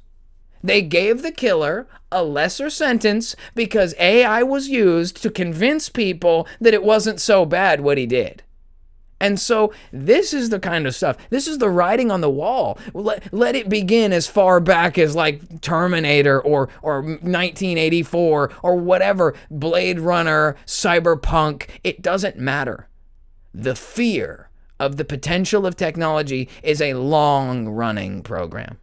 Because all you see every day is that there's this dangerously advancing thing that's out of our control. It's already producing harm and getting criminals off and causing people to unalive themselves and causing, people to lose their careers as an artist because they've been simply replaced by some high-tech piece of equipment that, as it continues to reciprocate and evolve, becomes so advanced that it has started to become indistinguishable from reality. And so then I consider to myself, like, what if what we're seeing, and I mean, duh, of course, what if what we're seeing as the latest AI is not the latest AI? What if these new videos, these new pictures that are coming out that are so indistinguishable from reality, what if they're not the first of their kind? What if AI-generated pictures and videos have been getting distributed by the powers that be for decades? Is AI-generated video the Google Maps of the Phil 1969 submarine? Like, are we watching them slowly roll out what they've had for decades on end? What they've been using to manipulate us already for decades? Again, the potential is there. It's evidently capable of doing such a thing. And how do we know? What private sector companies have been developing this for the military for the last 40 years? Okay, so that is really scary. I understand why people would be freaked out, right? Because it's not just the Hollywood movie narrative, which is the driving. It's actually strange, and we'll talk about it. It's the narrative that everyone believes. We're all in lockstep. The bad guys, the good guys, and the normies, all scared of the dangerous potential. I feel like there's a trend here, right? Tool for sovereignty, independence, and power. A dangerous threat needs to be eliminated. And I saw that happening with firearms all my life. And now I'm seeing it happen with AI. And look, I'm not trying to insult anyone. I'm not trying to say they're wrong for having concerns. I think it's natural that we all are on the same page, that this is spooky. They're getting criminals off. They're causing kids to kill themselves. They're nudifying their coworkers. There's weird and horrible shit going on. That's all anybody knows it to have done, other than to create beautiful works of art that have ruined the lives of actual artists. I'm sure some of you guys can relate. You had a dream of being a professional mural painter. Well, now you don't have to because an AI robot will just do it better than you. Scary, terrible, unpleasant. It reminds me of Columbine and Las Vegas and everything else. And it tells me that there's clearly an agenda here. An agenda to demonize artificial intelligence. And I have bought into it all the time up until like a week ago. I had like this light bulb moment where I was like, wait a minute. It's just a tool. It's just a program. It's just a piece of equipment. It's not about the tool's potential. It's about the person who wields it. And immediately it all became clear to me. AI is inevitable. They all say so. So what if AI is not something that just got invented like we just talked about? It's not something that just came up with the latest version 50 years ago, bro. It makes you wonder, like, were the planes hitting the building? Well, that could have been easily AI generated. Was the Zapruder film that showed JFK getting shot? Who's to say that wasn't AI? We get to the point now where when we really think about it, how much of anything that we've ever seen on TV, how do we know any of it was ever real at all? We don't. And you can take that and do whatever you want to do with that. Go wherever you want to go with that. But it's more important that we think about how important it is that we break free from the programming. If no tower was hit by a plane on September 11th, the video showing it doesn't change the reality, but it changes the perspective. And if the perspective is wrong, we'll do the wrong thing as a result of an event that did take place, just not at all how they said. Not at all how they presented it with video footage. And we all thought, oh, it's year 2000. There's no way to fake footage. The Patterson-Gimlin film, the original Bigfoot, well, that could have been AI. You could make a better looking fake Bigfoot video now with AI that looks more realistic than that. It's impossible. Look at the length of the arms on the hominid. That's just outside of the proportions of humanity. Look at the way it moves throughout the frame rate. Look at the jiggle of the muscular tissue and the endoskeletal. You know what I mean? Everything is bogus, dude.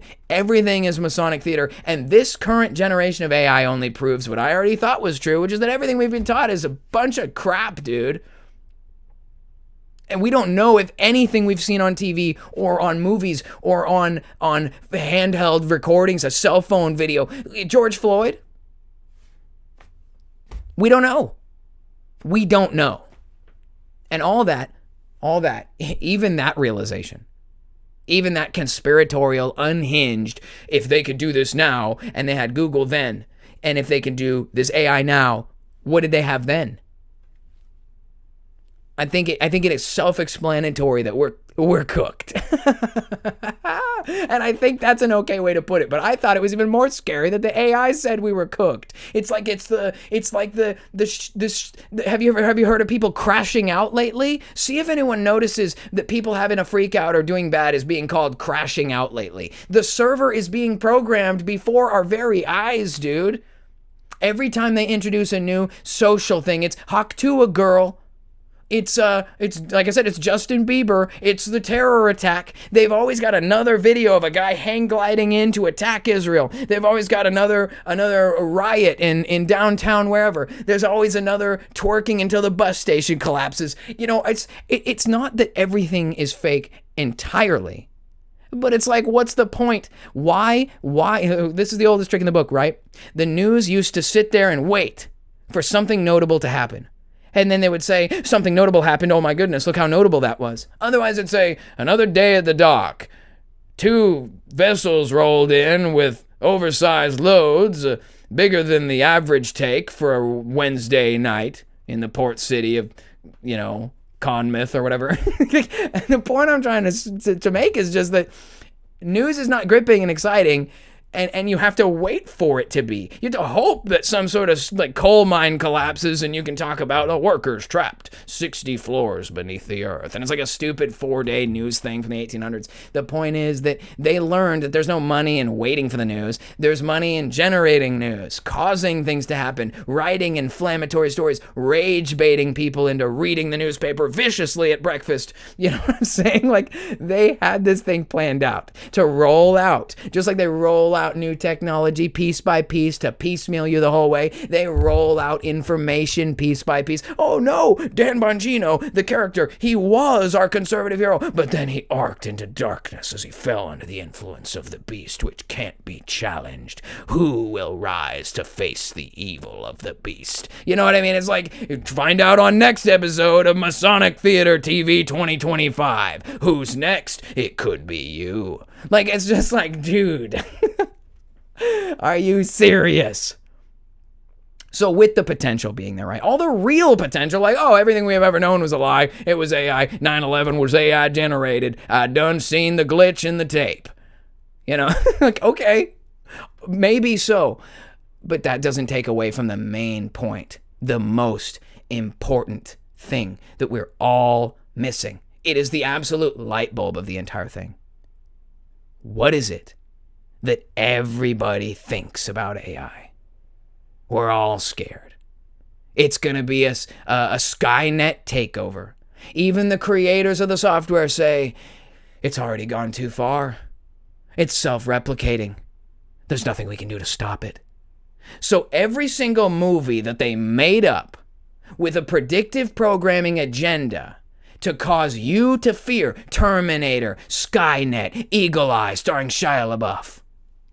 Pick a movie, 1984 or a Blade Runner, that doesn't show a dystopian technological future. And then take every secular person you've ever heard of and ask them what they think. The same thing. Oh man, it's scary, dude. We're cooked. Every news person, every movie, every government agency, every regulatory body, the founders and creators of the AI itself, and even us, the truthers who do all of our research and really know how to think critically, even we know that we're all fucked. There's nothing we can do to stop it. The AI is gonna kill us all. And we've all just accepted it. We have been accepting the hook, line, and sinker thing that, well, what's the option then? Okay? It's horrible, it's evil, it's perverted, it's satanic, it's full of demons. What are we gonna do then? I guess we have no choice. We'll have to ban AI. Ban it from courtrooms. Ban it from schools. Ban it from everything. Because the destructive potential is so high that we can't trust you to have it. You. And, you know, it's like with anything else, like, oh, well, this is a gun-free zone. No criminal would ever think to walk past that sign with a gun. It says no guns allowed. So a criminal would walk up and like hit an invisible barrier of moral superiority where he was a guy who was going to come in, that motherfucker ripped me off. I'm coming down to the mall to exact vengeance. And he comes up to the front door of the mall with his fucking Tech 9. Sorry, I keep swearing. I'm just getting really heated. The Tech 9, he comes in, he hits the barrier, thump. Hey, yo, what is this, man? Thump, thump. Thump. And he just was like, well, gun-free zone, guess I can't come in there. And he heads on home. That's not how it works. So if people are going to abuse the stuff, they're going to abuse it. Whether they shoot you up at school or they stab you in the eye with a fork, you can't control people's actions. And that's what people should be afraid of. They want to ban something that's just so arbitrarily bad. It's so bad. They got to tell you how bad it is. Everyone has to tell you. All the movies, all the government officials, the creators of it itself, all of us truthers, we've got to all agree it's full of demons, it's satanic, it's evil, it's perverted. It is all bad, all bad. Just like those evil black guns that get up off the ground, they come up out of the safe, they head to the nearest school, they unload themselves on innocent people, and then they go back to the safe and get more for additional rampages. And it's just got to be banned because there's nothing we can do to stop this unyielding massacre of the guns. And I'm seeing it, dude. I'm seeing through the shit. This is the cutting edge. This is the part that is like the most difficult. I find myself struggling with my own thoughts because it's like, yo, maybe it's true that AI is actually the best thing possible for us. Like maybe everything they've told us is a lie, including the current lie that we should all be afraid. Maybe the reason that we should be afraid of AI is not because of what it can do to us, but because of what it can do to them. Think about this for a second. If they've been controlling our minds with deep fake 9/11 and all kinds of weird, crazy stuff for the past 30, 50, 100 years, since 1969 when they landed on the moon and Buzz Aldrin was on the phone with the President Nixon, the very trustworthy President Nixon, and he says, that's one small step for, he had to shoot, he tried like 6 or 8 times, then he got it. That's one small step for man.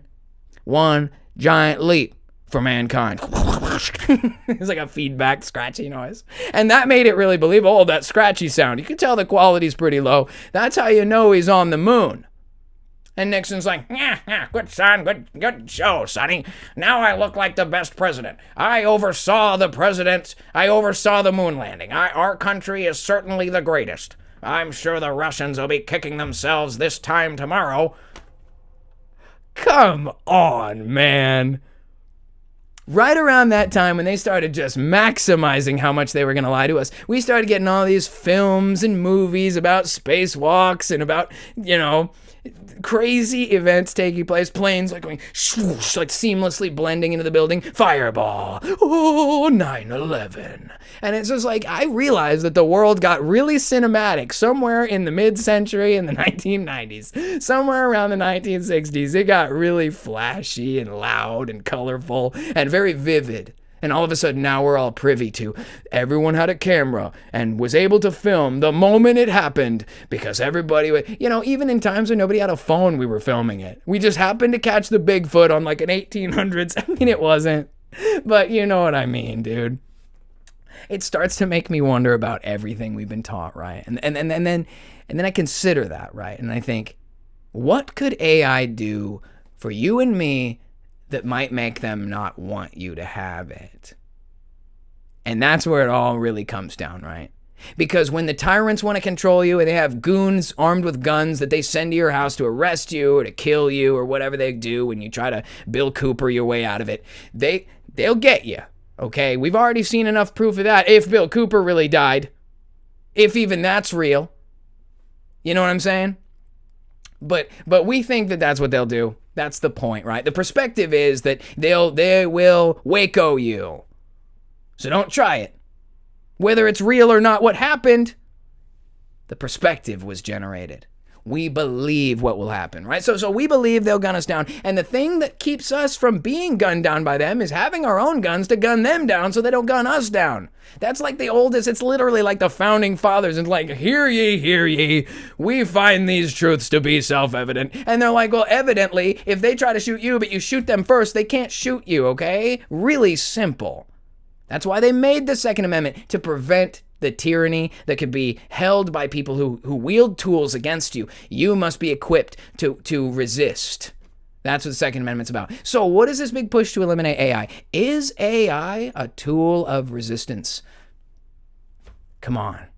We've spent all this time thinking about the potential of AI to generate videos or to draw up data sets or to organize information. The whole world has been talking about how scared they are of AI because of its potential, because of its advancement, because of its power level. What would happen if the regular average person for once had access to incredible creative power, incredible industrialization power, incredible calculation and planning and scripting and plotting? Normal people can do the work of an entire corporation. I've been seeing this going on where people are generating movies completely generated from AI start to finish. And they're not there yet, but real soon there's going to be bootleg live action movies starring your favorite movie stars, and they were never in it. They never spoke a line of the dialogue. They never shot a single scene. And yet you just watched Russell Crowe's Space Invaders 2. So what I'm getting at is the reason they control us is because they have the only means to produce Russell Crowe's Space Invaders. You know what I'm saying? They get to program their degenerate agenda into the movies because no one else can make a movie like them. No one else has the budget or the studios or the actors or the equipment or the landscape or the travel. You can't do it. And so the only message playing is their message. On the video games, on the movies, on the news networks, in the creative spaces, it's always their message because they control the means of production. Because they have the money to bring a bunch of plebeian sheep together and pay them to do their compartmentalized job to facilitate the product creation, the next iteration, the next Mercedes-Benz, the next Minecraft movie. And so they control you using the infrastructure that they control the means to produce. AI presents an incalculable threat to them. Because all of a sudden, the best movies that exist will put them out of business. Imagine if in the last few months, they announced this terrible Snow White with creepy, what do they call it? Uncanny Valley dwarves and a not white Snow White that really was just a gaslighting insult to the audience. This stuff happens. And then what happens if the result was, another AI movie company produced the real live action Snow White starring some other person. And they actually agreed to be in it. So we're using their likeness, but they didn't even really have to act in it because we've got excellent AI of them. So they were paid, not as much, but we got the movie we really wanted. Why is anyone going to waste money watching and being programmed by their subpar BS? And let me tell you, video game industry, it's the same thing. They want to tell you who the main character is. It's always some unbelievable girl boss character or some wokey, some sort of weird degenerate idea like, Kingdom Come Deliverance. You walk up to random guys and just ask them for sex. That's an in-game mechanic. What? No thanks, man. And I think most people would agree that doesn't need to be there. So do gamers have to go and make a mod so that the game can be playable? Because that's what they've been doing so far. So far, we've been taking the crappy products they sell us and retroactively modifying them to make them viable in some way. We're going through and we're taking the crappy you buy the new pressure washer thing. It was supposed to be good, but no, it doesn't work. You have to retrofit a different exhaust on it because it chokes out all the time, Westinghouse, or whatever. You know what I'm saying? There's always going to be some subpar delivery they give us because they're the only source of delivery. They're the only message playing on the tube because they're the only person with the ability to produce a message. And so I start thinking about this on the grand scheme of things. Like, if you had control of the ability to write the program, if you had the ability to dig through the data yourself, you don't need to be told by some pope of the religion of media what to think. Wait for Jesse Waters to come on and tell you what to think. I don't need you. I have my own tool. I have my own way and truth in life that is Christ Jesus. And so I can use whatever tool I want. I'm not subject to some computer program. I don't even care if it's demons. Let it be demons and let them do the will of my Father, which is all that they're allowed to do anyway. I get to this point of thinking where I'm thinking, they don't want us to figure out that we can orchestrate ourselves into a giant multinational, multiracial Christo conglomerate that starts seeding farms with robots and building giant warehouses with robots. And all there are is robot technicians and free people. You could build a world of people who had basically no labor responsibilities. Perhaps you were required to be a part of a community in some way. Perhaps you were supposed to make the most of your talents and your abilities and your character and your personhood. Perhaps for once we'd enter a world where you weren't supposed to be a slave. We have machines and systems because we're smarter than that. We used to hit coconuts with rocks, and now we have coconut processing center. Okay? Now we go from being people who work as slaves, we replace ourselves with machines. And the machines, they're going to take over and kill you. That's what they want you to think. Because they'd rather you be the slave. They'd rather you be trapped at work 8 hours, 10 hours, 12 hours a day. And not for the reasons that you were meant to be. Not for the potential that you were designed with. The potential that's in you for greatness. God made all of us for great things, not to spend our days slaving away, digging holes and tightening things, unless it's what we wanted. You know, if turning a wrench was what made you happy, then God put that in you. And if that's what you're doing in your life, bless you. I'm glad. But you should be paid better for it. Your work should be less sloppy. Your rent should be cheaper. Your mortgage should be cheaper. Your life should be easier because there's no excuse. There is an unlimited supply of resources here. Nigh unlimited. Near unlimited. And the only thing keeping the people from knowing that is because they're being programmed by the same system that keeps telling them fear everything, turn everything off, hide, fight your neighbor, fight that other guy of a different color, fight that person of another religion, pay no attention to the person behind the curtain telling you all this bullshit.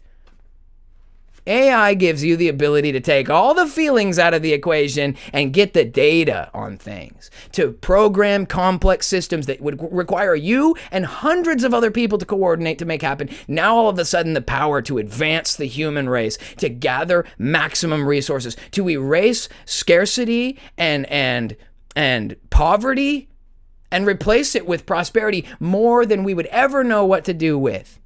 You could generate all of it. No longer do we need entire teams of people to do simple tasks. We have machines that work for us, that do it for us. And I know everybody's probably like, you're just like AI shill. Like, I don't care.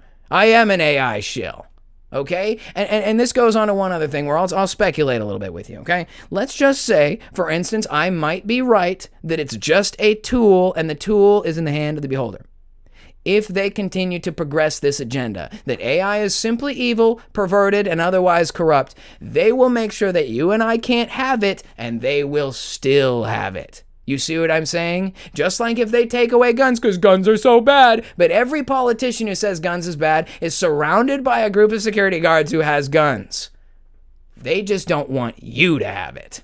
And I can tell you right now, yeah, there are great fears. What happens if they use it to replace all artists? All actors, all singers, all musicians. That's what they'll do because it's cheaper to just fabricate it. Like 3D printed Chinese crap. Your art, your talent, your gift that God gave you can be replicated by a machine instantly, and that's what they'll use it for.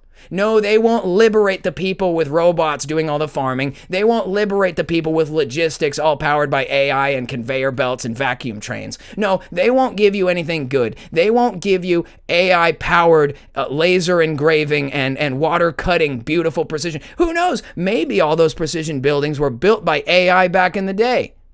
Perhaps a man sat there and crafted a design and put the 3D image through Blender into the computer, and the AI operated the CNC cutting machine at the mill and made all of those beautiful fascia bricks that they put up on the front. They made that, why is that so bad?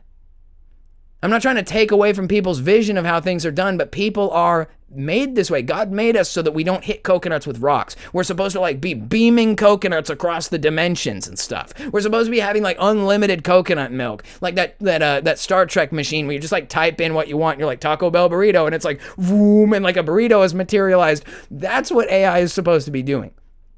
That's what you and me would do with AI. We'd build a Taco Bell burrito generator. But that's not what they do. They make us think that we're under attack. They make us think that we're all going to die. They make us think that we're going to get replaced by fake things that are prettier than us and smarter than us and better than us, and that all we're just going to be good for is just go back to your factory job and be influenced. What happens when everyone on social media is a robot? What happens when every influencer is an AI? There's no real people left. There's just AI and their bot followers, and where does the people left in that equation? I get why people are afraid of it, but the problem is we wouldn't be the ones erasing ourselves. It'd be these bad guys erasing us. And I think that it should be quite evident that the only way that we don't get erased by them is by erasing them. That sounds crazy. And I'm not trying to be a crazy totalitarian weirdo. I'm just saying that think about it like that. That if AI has been vilified by every single voice, from influencers to the creators to the entertainers to the media to the government, everyone, even us, we have done it. I have done it. I've done it tonight. I have vilified the machine because I have feared what it could do. I feared its potential. But it was never about the potential. It was about the perspective. And if you reevaluate everything that I've said tonight, and you consider the fact that this is only new because they've just now told us. Perhaps it was time. Perhaps we had come far enough that we had invented tires and frames and combustion engines. We already had cars, so now we need planes. We all had phones and social media, and it was just the next step that we got introduced to the next piece of tech. A piece of tech that may have existed thousands of years ago, that could be responsible for the most advanced, inexplicable architecture of the old world. We're not talking about magic anymore, guys. We're talking about technology that the only reason we don't have it is because they make money making sure that we don't. Google Maps in the 60s, AI at 9/11, How the heck how are we supposed to know? And my understanding is that if the potential is there for such destruction, then the potential is there for such greatness. That a hammer in the hands of a burglar or of a thief could be used as a weapon for breaking and entering, for clubbing a homeowner over the head, for stealing his stuff, for bringing tragedy to a town. But that same hammer in the hands of a craftsman can create beautiful art that makes the world a better, more beautiful place. He can build a house to shelter the wicked, to shelter from the wicked, or to shelter the elderly or the widows, the orphans, You can build that, or you can destroy with it. It's just a tool. And all of this endless, all of us parroting, all of us, I'm guilty. We're all doing it, and it makes me feel oh man, I thought I was better than that dude. I thought by now I had trained myself to not be just taught, to not sheeple my way into another stupid worldview idea, another bad perspective. It's the same thing. And I, being a stark gun person all my life, I'm the first person who should be like, dude, they're just trying to vilify the tech because they want to have it and they don't want you to have it. It's that simple. We don't even need to have a giant diatribe about Skynet and all the movies and all the AI influencers and all this other stuff is semantics in the face of the real argument, which is that what makes you sovereign is your ability to choose. Do you want to carry a gun? Yes or no? That's your choice. That's what makes you sovereign. And when they take those things away from you, they take away your identity. They take away your sovereignty. They take away your ability to choose whether you use a tool to make a masterpiece or to bring destruction. And they should never have that choice. God made us thinking creatures so that we could think, so that we could choose. And I think that we should choose to stop listening to this constant program. When I think about the fact that we are all lockstep with Hollywood, I think, man, we screwed up. It's not too late, but man, imagine that. I'm the advocate for AI. And I don't just think it's some system, right? It's not that simple. Is it demons? Is it angel intelligence? I don't know. Perhaps it's like the Akashic Records. You guys ever heard of that? There's these theories that the ether of the universe keeps records of everything that's ever done or said, rippling out into an eternity. This record. The ether, they call it. What if AI was never about artificial intelligence? It's not artificial. It's not on some server somewhere. There isn't a building full of hot computers. I mean, there might be, but that's not where the real truth of the world is stored. That's not where the real information is. The information of the world is stored in the ether, and I think that AETHER, ether. Ethereal intelligence. I think that's what we're dealing with. And ethereal intelligence is the facts of the world. What transpired? When did it transpire? Who said it? What did they say? And how do we know that there isn't a system that can tap into this invisible binary system that is underneath of everything that we know? This fractal expanse, this continuity, the physical dimension, extension of the heavenly kingdom that existed before? If there's some kind of an Akashic record, if there's some kind of an ethereal record of everything that's ever happened, everything that ever will happen, perhaps the fear is that this technology taps into that information and gives you the ability to decide for real what's real and what's fake. Gives you the ability to parse out information for real. Not just the information they kept on the server, not just the basement full of books they didn't burn, but the actual real access to the data. And the only reason they brought it out in this generation was to vilify it and make it illegal. Because of all the potential evil that can happen. Because all of the risks that the dang thing presents. And my message to you all tonight is that my thought is that it's not that AI presents a profound risk to all of us, although it does. I think that the AI presents a profound risk to them and their structure of programming, lies, deceit, and everything else that they do, built on top of this Masonic theater, this show that never seems to end, another cycle, another day, another event, another RV, another window in Vegas, another one, until the people say, we're writing our own narrative now. We're writing our own story. We're choosing for ourselves to live a different life. We're going over here. We're building it our way. We're doing it this way. Tremendous success. Tremendous success it would be. And I think that's what they're most afraid of. Because I don't need to watch movies with an agenda. I'll write one with an agenda of my own. Imagine having that kind of power. Imagine everybody watched my Star Wars. You know what I mean? Or yours. Imagine you wrote your own version of Snow White that didn't suck. And everybody just said, my favorite version is, whoever it is, my favorite version is Charlie Nuclear. Charlie Nuclear made the greatest Snow White that there was. His version is the best. I was just talking about this the other day. You got Treasure Planet. You ever seen that movie? It's a pretty awesome animated film. I've been plugging it lately because I saw a video about it yesterday and it reminded me how good it was. And it's kind of like the last 2D animated movie that they ever made. And it's a great movie. And all it is an adaptation of the Treasure Island story.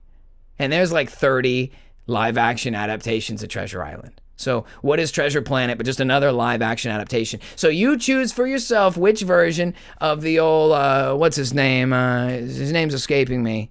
The author. Regardless, Treasure Island has been made into many, many live action adaptations, and you decide which one you like. Instead of being forced to watch woke Treasure Island. And that's the only movie you get. There's no Muppets. There's no Treasure Planet. It's just a big guy in drag. A drag pirate. Captain Dragbeard in the Child Dance Parade. Yeah, that's the movie we all want to watch. You see?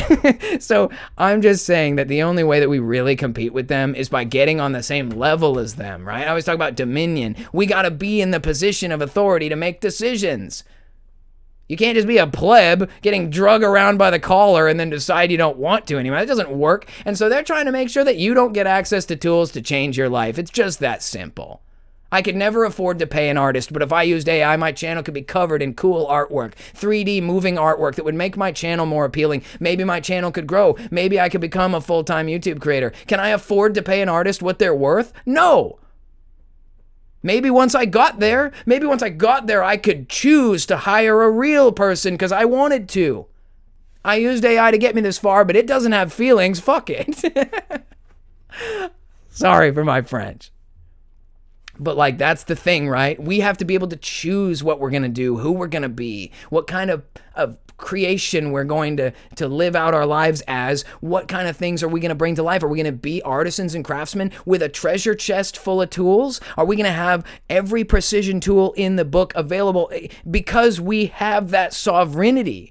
Or are we going to allow ourselves to be, again, patriot acted or gun controlled or AI controlled, or in this case, thought controlled into whatever they want us to think, whatever they want us to believe, so that way they can continue to control us and shape our minds and shape the entertainment and the culture and the buildings and the art and the influencers. They control all of that. I think AI presents a profound risk to that entire structure. And I would say the only reason they've shown us how cool it is and how much that we could do with it, good or bad, because their plan is to get rid of it for good. It was an inevitable thing. We would reach a point in development where we were no longer making calculators, and now we want to write AI scripted entire films. And they knew the day would come that we would want to, and they knew that they needed to monetize it and regulate it to prevent us from doing something really crazy, like making AI-driven documentaries based on facts about what all these people have done about our lives. Can you imagine that? If we could just put out documentaries about 9/11 and JFK that were based on some sort of ethereal actual facts from the universe or something? I'm just spitballing, okay? I said it would be unhinged. I said it would be unfounded, but that's not the point. What is founded is the profound potential of AI and your sovereign, independent, autonomous right to decide whether you will use it or not and to what you will use it for. You were fearfully and wonderfully You were fearfully and wonderfully made by God for a purpose. It's not an accident. God doesn't make mistakes, okay? So, you're here for his purpose, for his reason. Do you have to abide by it? No. You can choose this day whom you will serve. Jesus Christ says, you are either with me or you are against me. And so the choice is yours to make. That is your right. Whether you want to believe that God so loved this world, as broken and as crappy as it is, that he sent his only begotten son to die for your sins so that you could be restored to that sovereign authority to choose, that's what he did. He died so that you could decide for yourself who you want to be. There is no condemnation. That is salvation. That's what that means. So you decide who you're going to serve, how you want to live, who you're going to be. You decide what tools you're going to do with it, okay? That's your right. That's your God-given right. And I don't care what all these people say about fear this, fear that. You know what? I fear nothing. If God goes before you, nothing can come against you. And the fact of the matter is, if you belong to him, the only place you can go is home. So right now, we're at work. We're doing what God tells us to do. We're focusing on that. And if God tells you, here's a tool, use it for my kingdom, then you do it. And I don't care if it's powered by demons or if it's powered by gasoline. I don't care. We are not the victims in this world. We are the conquerors. We belong to the king, to a kingdom that is victorious. We are not subservient to some system, some people, some robot, okay? And I don't need a Hollywood movie to try to convince me yes or no, okay? For all we know, Terminator was made with AI to begin with. Maybe not. I don't know. But dang. Right up to the minute, huh? Well, we got about 2 minutes left. Guys, I hope that you enjoyed this kind of take on everything here. It was really pressing on my heart. We should be able to decide, right?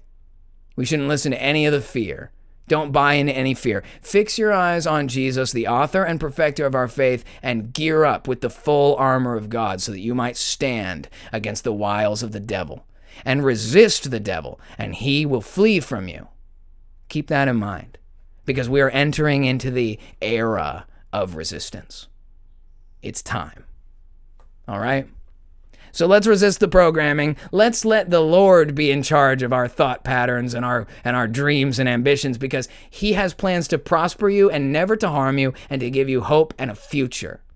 And all things work together for good for those who are called for those who love God and are called according to his purposes. And that's you guys. And with all that being said, y'all, it's definitely time. So thank you guys so much for being here for level 44 of the Main Character Podcast, made possible by the Cult of Con. I am Con Man, and thank you for being here.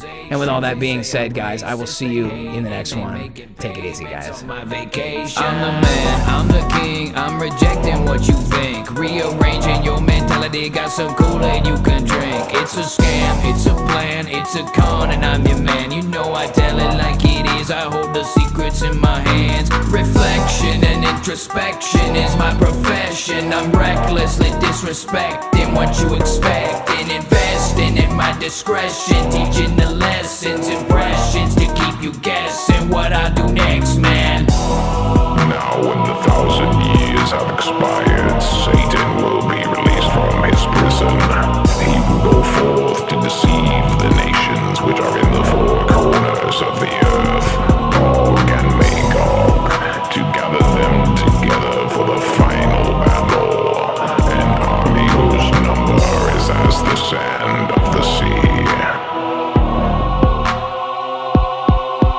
It's amazing the affirmations that come my way when I fake it until I make it. The truth is waiting, complacent organizations. They say I'm racist, they hate and they making payments on my vacation. I'm the man, I'm the king, I'm rejecting what you think. Rearranging your mentality, got some Kool-Aid you can drink. It's a scam, it's a plan, it's a con, and I'm your man. You know I tell it like it is, I hold the secrets in my hands. Reflection and introspection is my profession. I'm recklessly disrespecting what you expect and investing in my discretion, teaching the lessons, impressions to keep you guessing what I do next, man. I'm the man, I'm the king, I'm rejecting what you think. Rearranging your mentality, got some Kool-Aid you can drink. It's a scam, it's a plan, it's a con, and I'm your man. You know I tell it like it is, I hold the secrets in my hands.